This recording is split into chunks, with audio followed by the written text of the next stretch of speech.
तो गुरुदेव भगवान के आशीर्वाद से इस शॉर्ट वीडियो के माध्यम से और माता बहनों की कुछ शंकाओं का समाधान हुआ है। अगला शॉर्ट वीडियो क्या है गुरुदेव भगवान के आशीर्वाद से, अब हम उसके ऊपर डिस्कस करेंगे। अगले वीडियो में गुरुदेव भगवान हमें कुछ कर्मों के विषय में बता रहे हैं। आध्यात्मिक कर्म, कौन से कर्म करने चाहिए, कौन से कर्म नहीं करने चाहिए। सतगुरु की शरण में आने के बाद में हमने क्या क्या सावधानी बरतनी चाहिए।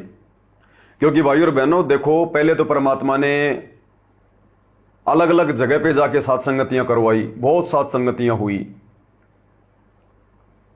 भाई बहन परमात्मा को भोग लगाते 8-9 बजे, 11 बजे तक सब लोग भंडारा वगैरह ले लेते और 11 बजे मालिक की सत्संगति में बैठते और सुबह के 4 बज जाते, 5 बज जाते, 4-4, 5-5 घंटे के वीडियो बने। उसके बाद फिर परमात्मा ने सोशल मीडिया का जरिया दिया, फिर दास लाइव आने लगा, वीडियो बनाने लगा, आप भाई बहनों को भेजने लगा। उसके बाद गुरुदेव ने अपनी पुस्तकों के ऊपर वीडियो बनवा दिए। तो कहने का मतलब भाई और बहनों, ये जो तमाम जो कोशिशें हैं जो परमात्मा अपने बच्चों को निमित्त बना के करवा रहा है, केवल हम आत्माओं के लिए, ताकि हमें हर प्रकार की जानकारी हो जाए, कोई भी माइनस पॉइंट ना रहे अध्यात्म में। हम काल के किसी भी षड्यंत्र का शिकार ना बने, सूक्ष्म चाल का शिकार ना बने। और उसके बाद भाई और बहनों, अब ये जो शॉर्ट वीडियो के ऊपर परमात्मा ने जो प्रेरणा की है वीडियो बनाने की, ये दास को लगता है कि ये फाइनल है, फाइनल। अब भी अगर कोई नहीं समझ पाया है, किसी कारण से साथ संगतियों से लेट जुड़ा है या जुड़कर ध्यान नहीं दे पाया, इतना सीरियस नहीं ले पाया, तो अब गुरुदेव भगवान हमें एक फाइनल मौका दे रहे हैं, फाइनल मौका। लगभग ये 1500 शॉर्ट वीडियो हैं, 1500, कम से कम 1000 वीडियो बनेंगे। ये 3-3 घंटे के 1000 वीडियो बनेंगे इनके ऊपर कम से कम। और ये 1000 वीडियो यदि परमात्मा की दया रही और यदि ये बन गए, कम से कम साल भर लगेगी, ज्यादा ही समय लगेगा, कम से कम 2-2.5 साल मानो, यानी 2028 तक मानो भाई और बहनों आप। तो ये शॉर्ट वीडियो जिन भाई बहनों ने पूरे देख लिए और यदि गुरुदेव के विधान अनुसार उनकी मर्यादाओं में रहता हुआ भक्ति करता रहा, तो भाई और बहनों हम शतलोक के लिए टिकट पक्की करवा लेंगे, पक्की।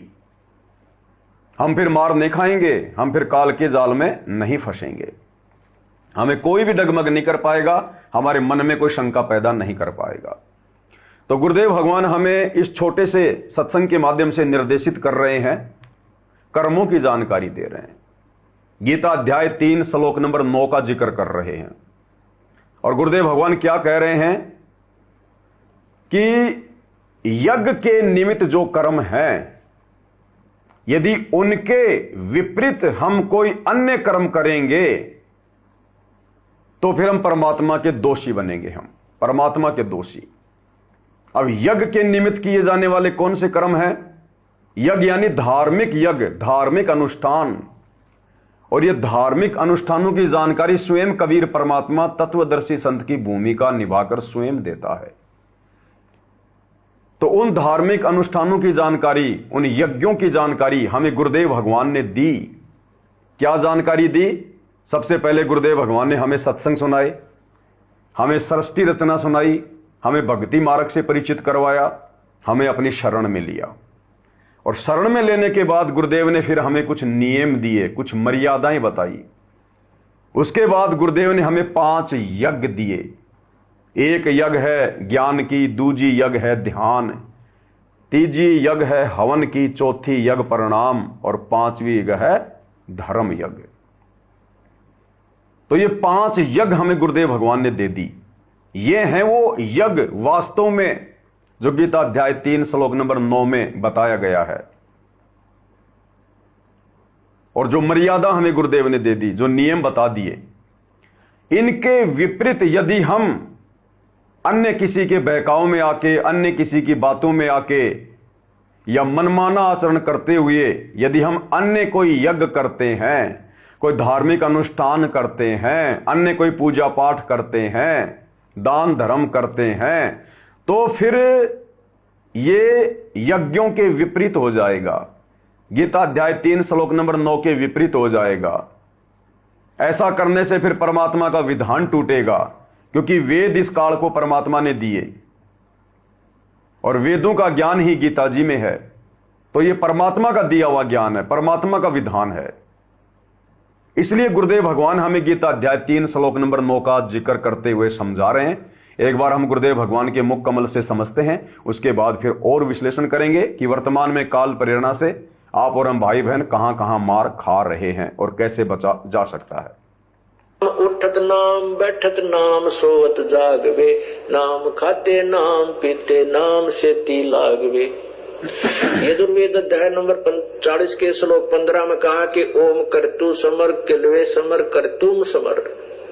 ओम नाम का जाप काम करते करते स्मरण कर, विशेष कसक के साथ स्मरण कर, अपना मुख्य मनुष्य जीवन का मुख्य कर्तव्य मानकर इसका स्मरण कर, कसक के साथ कर।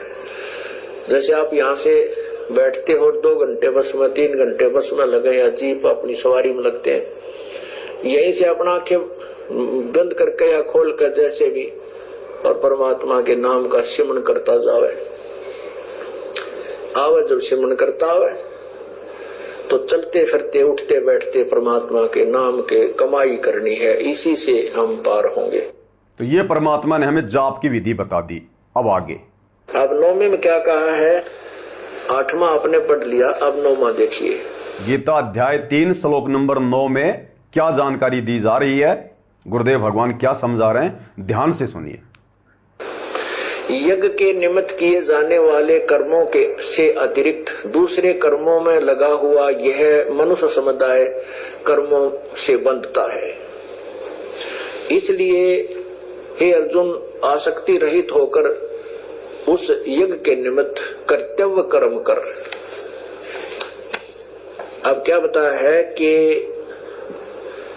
यज्ञ के निमित्त, यज्ञ माने धार्मिक कर्म, जैसे हवन यज्ञ, धर्म यज्ञ, ज्ञान यज्ञ, ये अनुष्ठान है।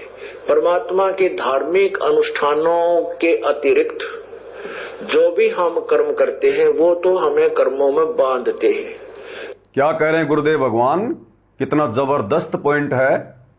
स्वयं सतगुरु रामपाल जी भगवान, ये कबीर परमेश्वर अपना ही विधान बता रहे हैं गीता जी से प्रमाण देकर अध्याय 3 श्लोक नंबर 9 कि यज्ञ के निमित्त जो धार्मिक अनुष्ठान करने का हमें परमेश्वर ने आदेश दिया है, उसके विपरीत यदि हम यज्ञ करते हैं, अनुष्ठान करते हैं, तो वो यज्ञ, वो कर्म हमें काल के बंधन में बांधते हैं, बंधन में।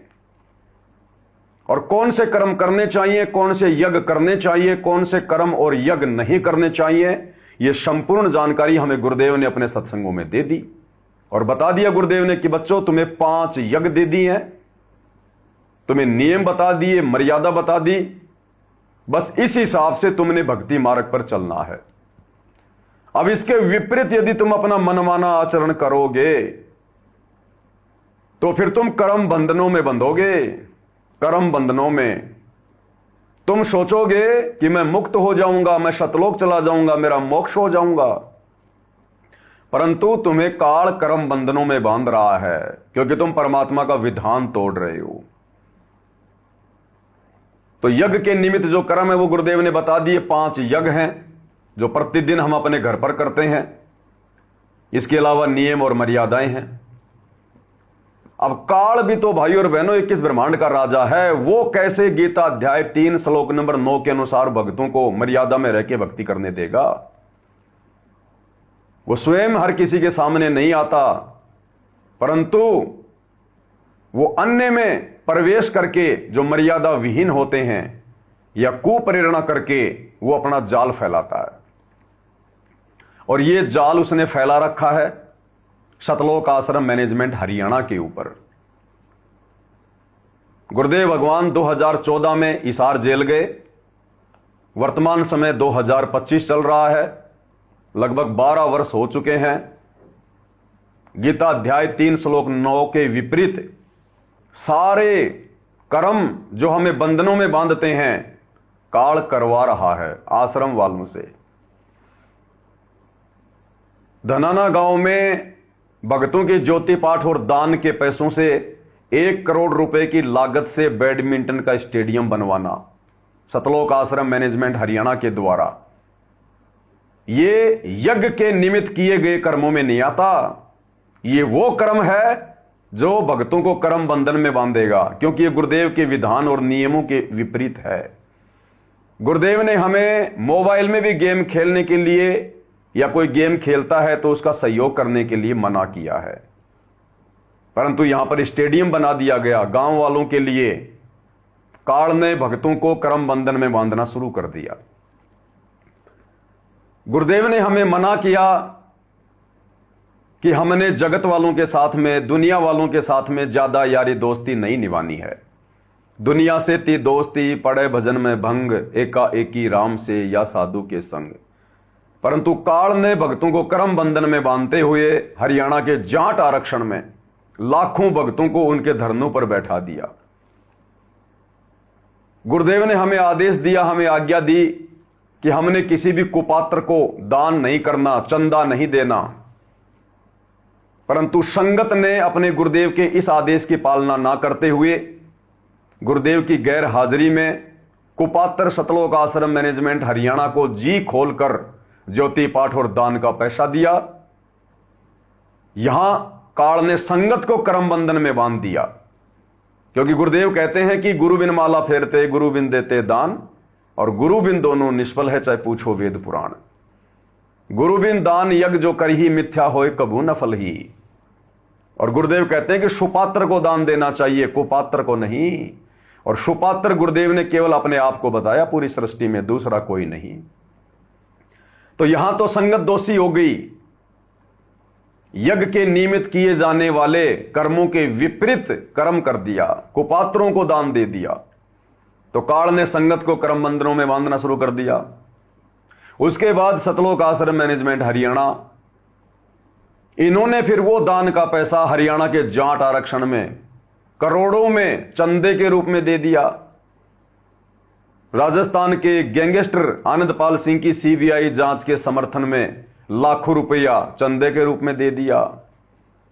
यानी फिर सतलोक आश्रम मैनेजमेंट हरियाणा ने डबल गलती करते हुए भगत समाज के ज्योति पाठ और दान का पैसा जगत वालों को चंदे के रूप में दे दिया। यज्ञ के निमित्त किए जाने वाले कर्मों के विपरीत कर्म कर डाले, परमात्मा का विधान तोड़ दिया, और काल ने और ज्यादा संगत को कर्म बंधनों में बांध दिया। सोनीपत के गोहाना में जाट धर्मशाला का 5वां फ्लोर, जिसमें 1 करोड़ रुपए की लागत लगी, सतलोक आश्रम मैनेजमेंट हरियाणा ने 1 करोड़ रुपए लगाया 5वां फ्लोर बनाने में। गुरुदेव के विधान के विपरीत, यज्ञ के निमित्त किए जाने वाले कर्मों के विपरीत। ये काल भाई और बहनों ऐसे फांसता है। गुरुदेव ने हमें पहले ही आगाह कर रखा है हर टॉपिक पर, हर विषय पर, लेकिन आप और हम सीरियस नहीं लेते, आप और हम चिंतन मनन नहीं करते। इस सत्संग को भाई बहन बहुत सुनते हैं, लेकिन ये सोचते हैं अब ये गीता जी के श्लोक में तो आनंद ही नहीं आता, अब वेदों वाले इन परमाणु में तो आनंद ही नहीं आता। भाई और बहनों, बहुत गहरी गहरी बातें हैं एक एक पॉइंट पर। अब बताओ कितनी बड़ी बड़ी गलतियां इस गीता अध्याय 3 श्लोक 9 को ना समझ पाने के कारण, और बड़े बड़े सारनामी सार शब्द प्राप्त भगत कर रहे हैं, जो पिछले 15-15, 20-20 साल से, 30-30 साल से गुरुदेव के चरणों में हैं। तो आम संगत का क्या होगा? इसलिए गुरुदेव भगवान कहते हैं कि सत्संग सुनते समय एकाग्रचित होकर सुनना चाहिए कि परम संत क्या कह रहा है। उनके द्वारा कहा गया एक एक शब्द विशेष होता है, वो किस संदर्भ में कहां फिट बैठेगा ये समय आने पर पता चलता है। तो काल ने संगत को उन कर्मों में बांध दिया जिन कर्मों को ना करने की शिक्षा हमें गुरुदेव भगवान ने बारंबार अपने सत्संगों के माध्यम से दी। अब गुरुदेव हर बात को खोल के नहीं बताएंगे, इसलिए परमात्मा ने साध संगतियां शुरू करवा दी, जो उनके द्वारा किए गए सत्संगों के निष्कर्षों को आपके सामने रख सके।